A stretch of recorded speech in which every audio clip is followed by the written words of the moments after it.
Well, ladies and gentlemen, for starters, it is good to be back. To be honest, when I said quick break, emphasis on the break, I did not intend for the break to be 2 months long. I mean, that's just 30 days shorter than on a 90-day probationary period.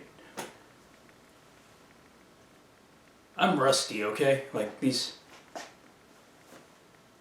examples will pick up with time. Now,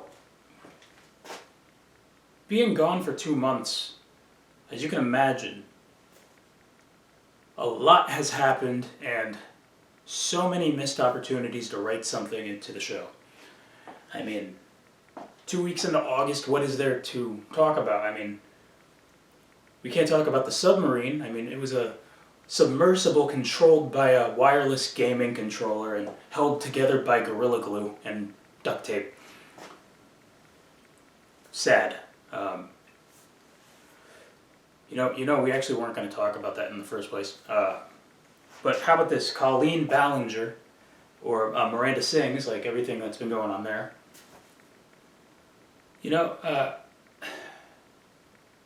That's been talked about to death. Like I don't think we should talk about it 2 weeks into August. Like the summer's over. It was cool that it overshadowed the premiere of one of Olivia Rodrigo's songs. Oh, speaking of which, she just released a new song today. We can talk about that, but I don't really want to. But what we do have to talk about, and we'll do it in a second, is the strikes. A lot of developments with those. How clear is it that I've been living under a rock this whole time?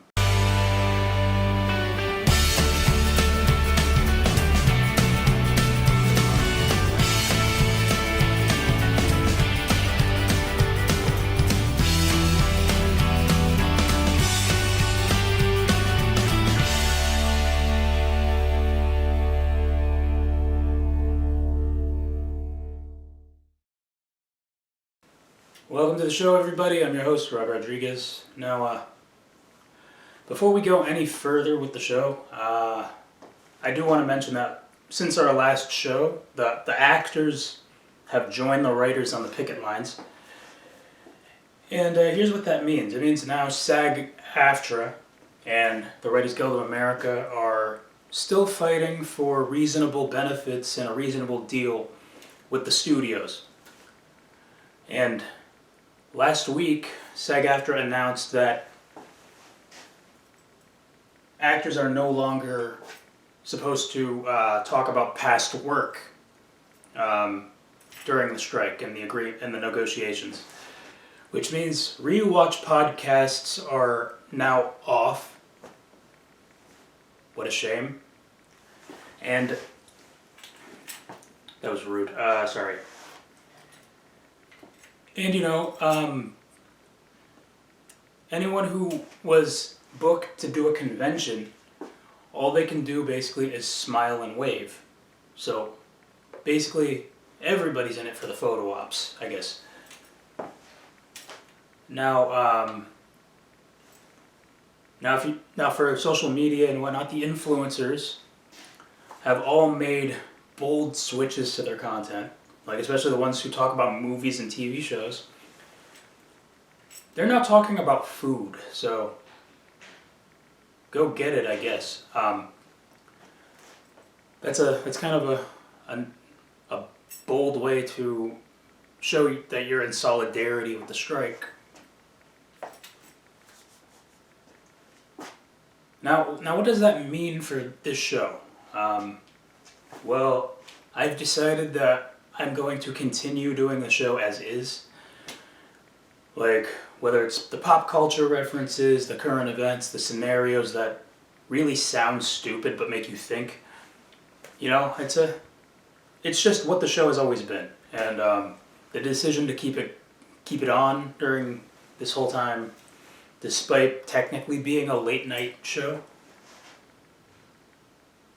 Listen, we have 259 subscribers. I don't even think I qualify to join SAG-AFTRA in the future, because maybe by that time we just have 350 or something like that.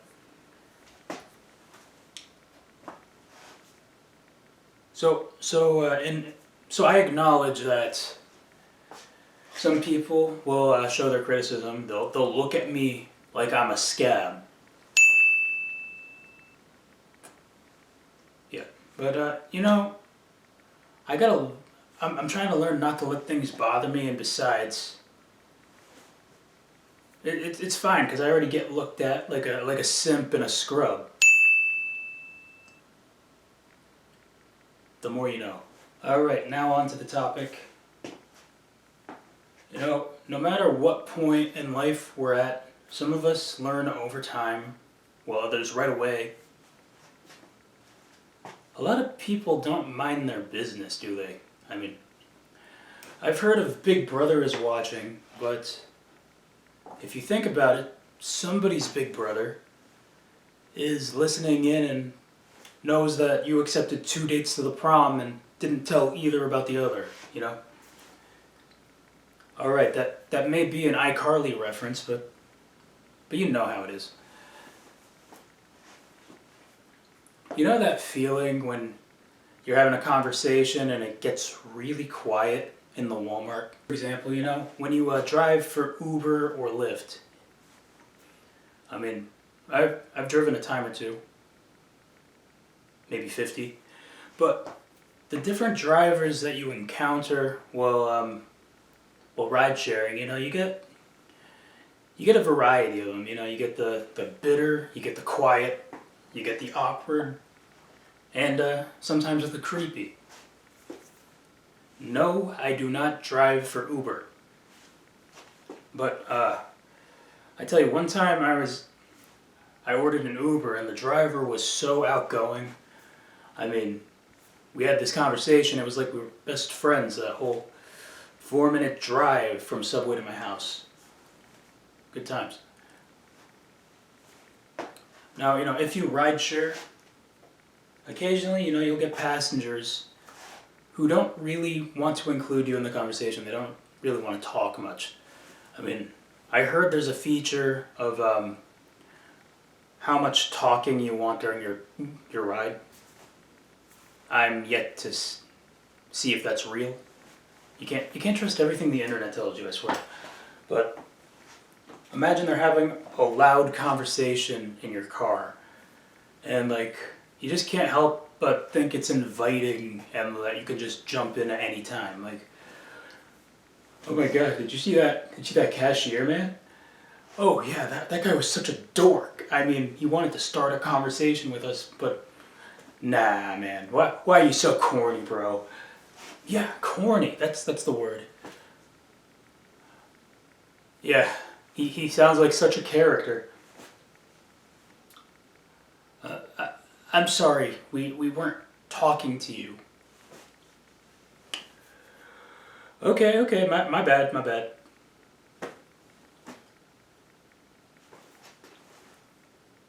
Why did that story sound kind of personal? Can we get that? Yeah, that's it. Thank you. I swear this is the last self-deprecating joke in the show. I swear.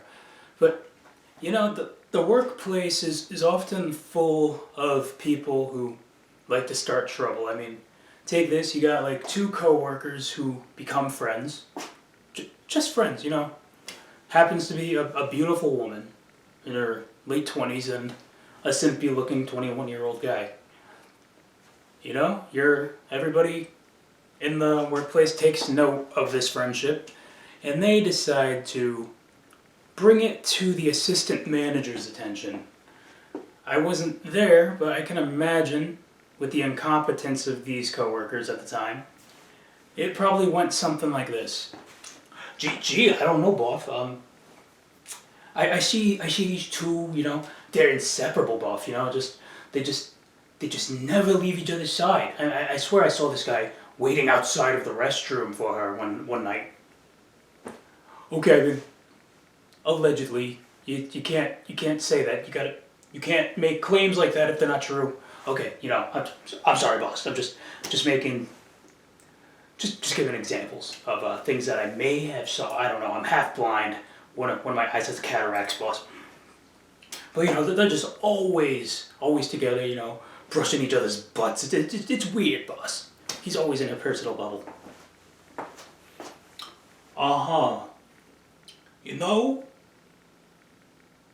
He does seem a bit like a weirdo. He does, yeah. Yeah, let's do something. I can neither confirm or deny that this story is about me, despite how we opened this segment and the fact that I made it obvious. Okay. And it could even be people close to you. Take this for... Rod, you're interrupting the show again mid-sentence.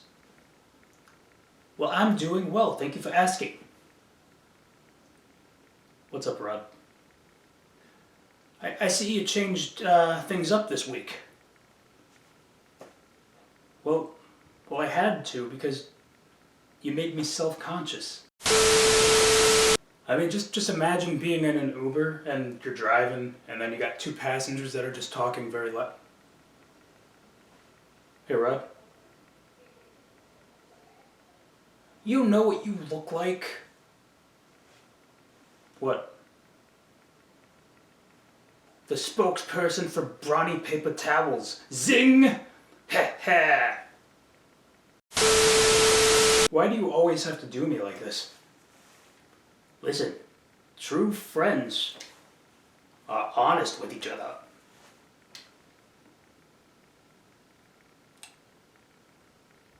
I hate when he has a point.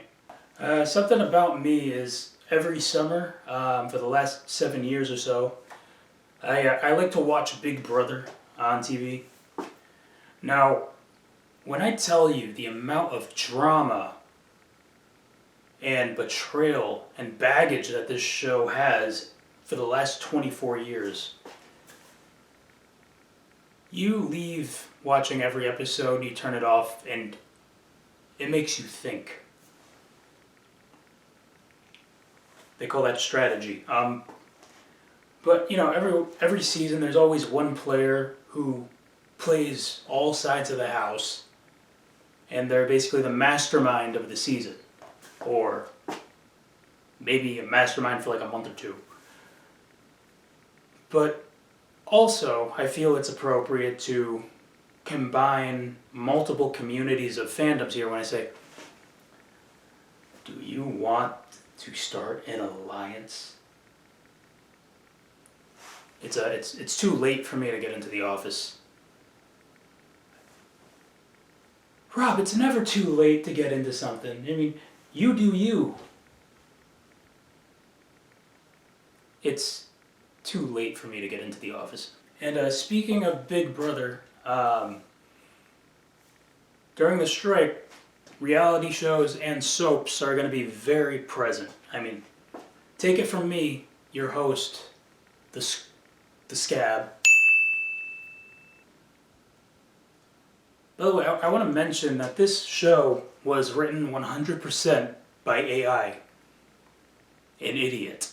Well, we have a lot of show to fill, so that being said, I'm going to need a minute.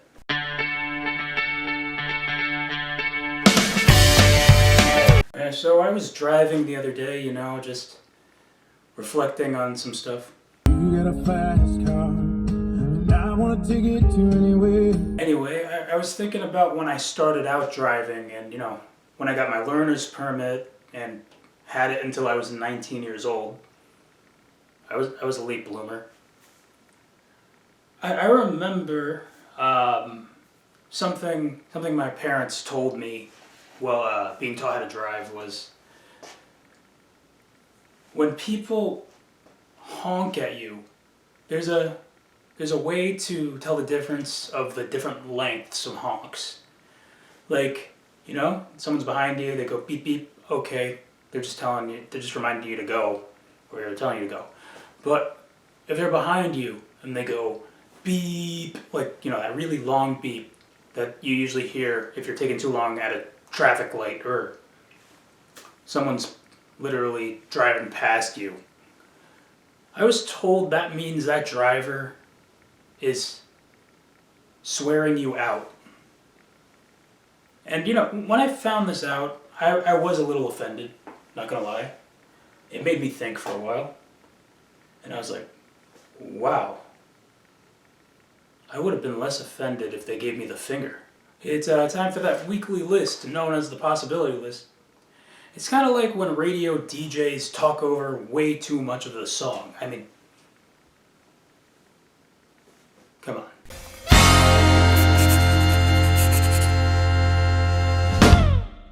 Alright, this week's list is titled 5 Unexpected Where Are They Now's Cartoon Edition.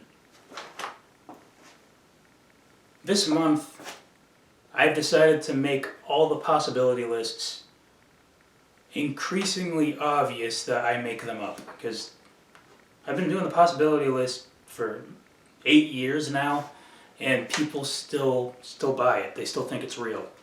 And I'm like, nope, that was all up here. Okay, so 5 cartoon where are they nows. At number 5, after the success of their vitamins, Fred Flintstone went into pharmaceuticals. Good for him. Number 4, Beavis and Butthead hang out outside the CVS. Number 3, Scooby-Doo and Shaggy own a custom rug shop. Number 2, Sid the Science Kid is now a rapper who goes by Kid Sid. And at number 1, 5 unexpected Where Are They Now cartoon editions. Again, completely made up. Dora studies abroad, currently taking an off year in Peru. Alright, and that is the possibility list for you this week. Alright, so a few shows ago, 4 months ago in people years, I reviewed the first trailer to the Barbie movie, and it went a little something like this. The other night, I don't know what got into me, but I watched the trailer for the new Barbie movie that's coming out. And I'll be honest, it looks a little too good to be a movie about Barbie. Yeah, my first impression was it looked really good. Like almost too good for a Barbie property. I see the movie, and I'm not going to say it was bad. I'm not going to say it was good. But it made me think. It made me think about life and why a single 26-year-old man went alone to see the Barbie movie. I didn't go out to see it. I looked up a bootleg, but still. Well, that is the show for you this week. You know to follow me on social media. Until next time, remember to eat your vegetables. Either that or get better at feeding them to your dog. You can't be too obvious. All right. Well, that's my time. See you next time.